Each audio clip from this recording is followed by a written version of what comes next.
First of all, we need to understand what I mean by creating space. So just imagine for a moment that your life is a TV box set, if you would. Mine would be called The Rise and Fall and Rise Again of Tammy, the Champion of the World. You are obviously the main character of this TV box set.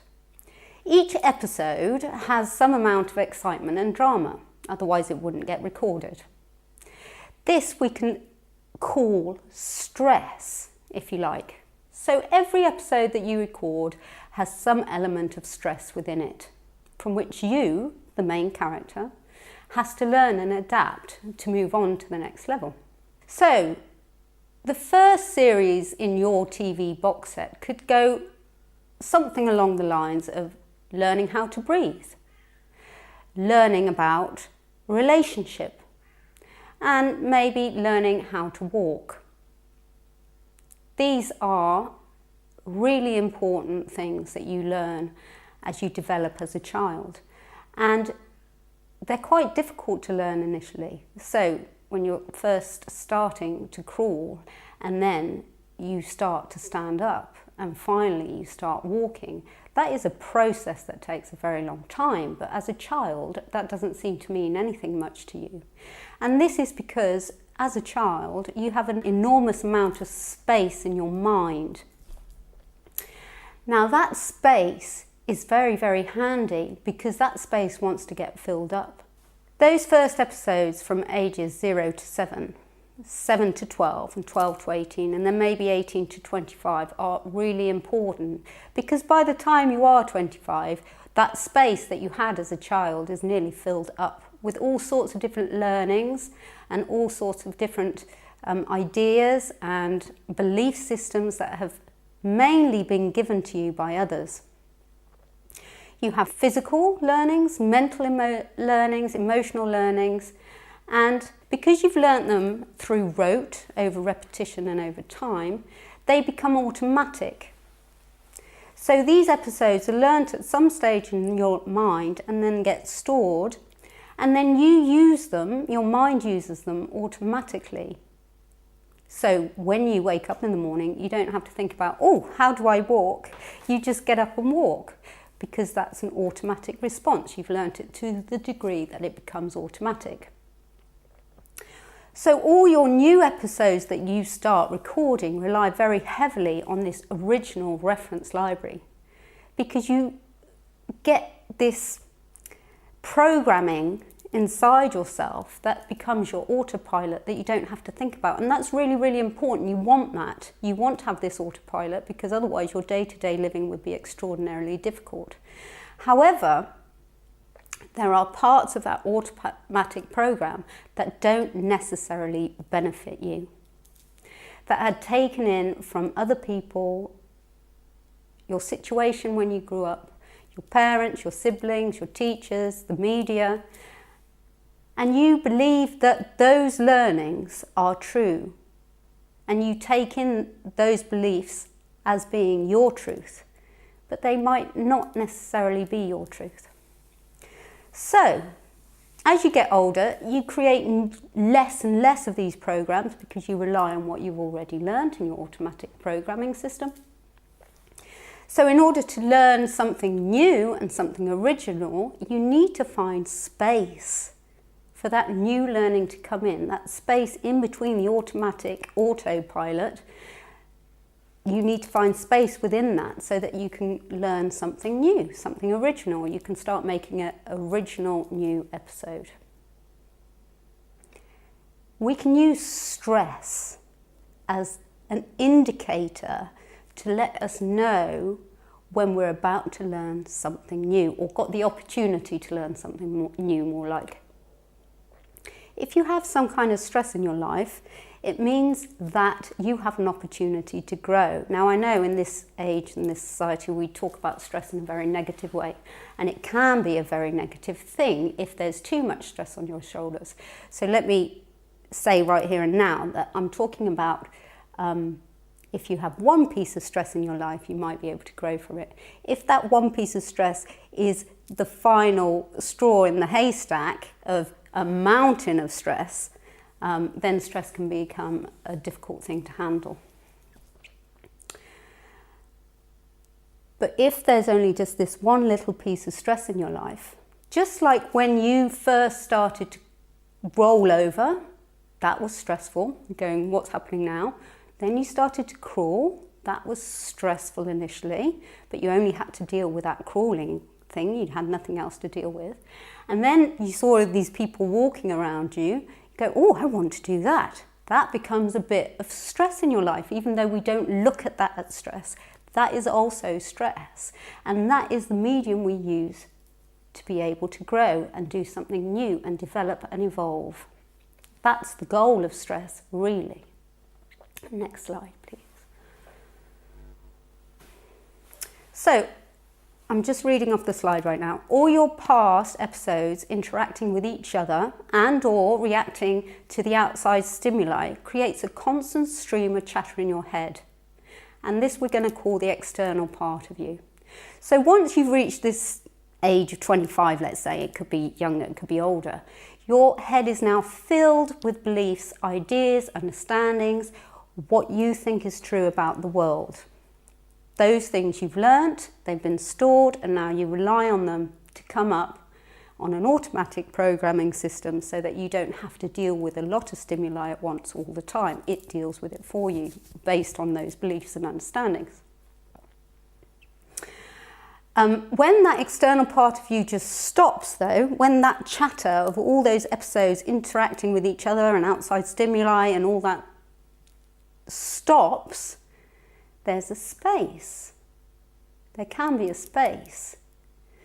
And that space is created when that space happens, in those episodes, that space happening to you, that internal you is then revealed.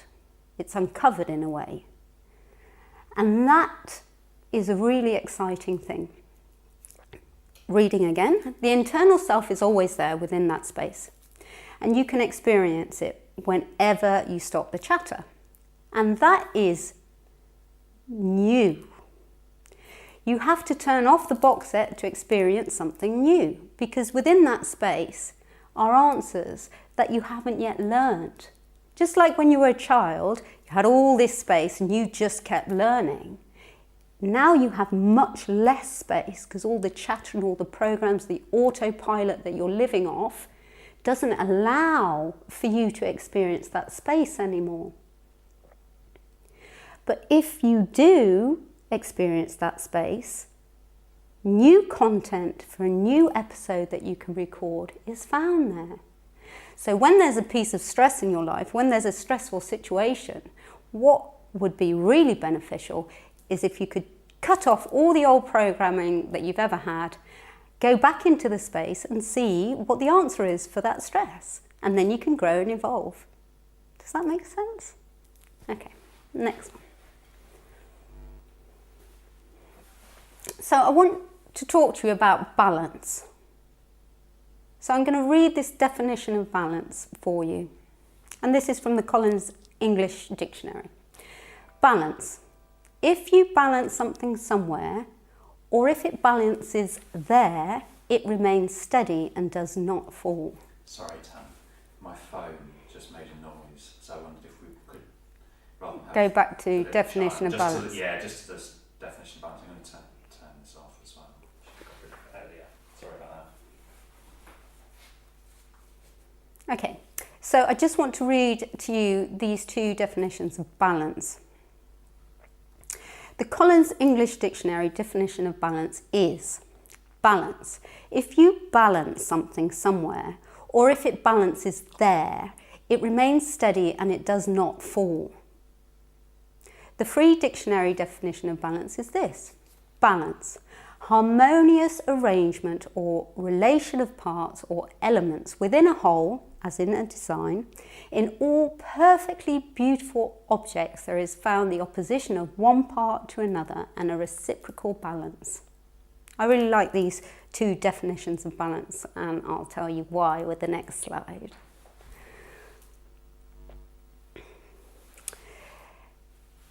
I love these definitions because at our very best, we are all a harmonious arrangement of elements within a whole.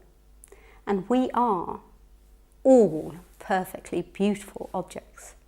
When the mind and the body is in balance, it remains steady and it does not fall. But what of imbalance? When the mind and body is fundamentally in balance, stress becomes a very handy tool. Let me repeat that because this is really important. When the mind and body is fundamentally in balance, so all the areas in your life are pretty well balanced: relationships, finances, your job, your friendship group, your children, your family, home life. If that's all in balance, stress becomes a really handy tool. Okay, next slide please. So we're going to talk about the evolutionary power of this stress that I'm talking about. So let me read again from the slide. Stress is an indicator of an imbalance. Does that make sense? So when stress comes upon you, say for example, you're in the office and your boss comes in and says, right, we are not meeting our targets, we have to improve our sales by 50% in the next 6 months. And you're sales director, right? It's your job. That's a stressful situation. You thought you were doing fine. You suddenly realise you're not. You suddenly know that in the next 6 months you have to improve drastically. Otherwise things aren't going to go well. Stress, right? However, as we said before, if the rest of your life is in balance, this becomes a brilliant area in which you can grow and evolve. Because if you do manage to do that, your life advances. So finding the perfect answer to restore balance demands new learning, because you will rebalance. This piece of stress that your boss has come in with you at has created a stress, and now that stress has made an imbalance. So you're right here and you need to be up there. Does that make sense? There's an imbalance, you're not here. So if you do manage to get up there, you create new sense of balance up here. Does that make sense? So you have to rebalance, but it would be good if you rebalanced at a higher level. You could rebalance back down here, get a different job perhaps that demands less of you, but a rebalance will occur. But we want you to grow and evolve from the stress. So in order to rebalance, what you need to do, reading again from the slide, know the perfect solution is always available to you. This is really important. So say you get a stressful situation. The first thing you should recognise that there is always an answer. You hold that answer. At some point you might have to find it, but you hold the answer. So that will help you to not panic. And that's our key. At this point we need to have you not panic. The next step is to find some space so that you can reveal to yourself the answer or the insight that you need to get up to there. That requires making a space in between what you know already. That might help you a little bit, but you need something new to advance. So you need to find some space, you need to slow down, breathe deeply, and the next thing you absolutely need to know is your desired outcome. Then what you need to do is keep focusing on your outcome in this space until you get an insight. Just like when you were a child, you were rolling about on the floor, you could turn over, but you couldn't yet crawl. What did you do? You didn't give up, you didn't just stop, you kept focusing on crawling. You didn't focus on rolling over, you kept focusing, right, what do I need to do to get this leg in front of the other and crawl? And that's exactly what you have to do now. It's exactly the same process. You have to take that space and focus on your perfect outcome. So you'll need to know your perfect outcome, and then you keep focusing on what that looks like to you. And if you are in that nice space and everything else is in fundamental balance, you will receive some kind of insight that will push you forward. Absolutely no question. That's how it works. So then that first insight might be the answer. It might be the answer to this stress, and suddenly you go from here, you create this amazing sales, and you're up here.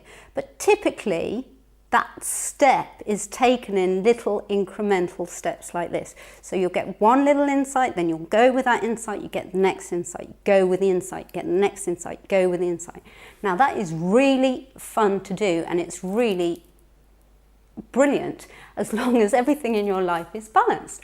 However, if you have if your relationship's breaking down, if your finances are already breaking down in the background, if your children hate you, it's a bit harder to find that space to focus on the outcome of one single thing, if you see what I mean.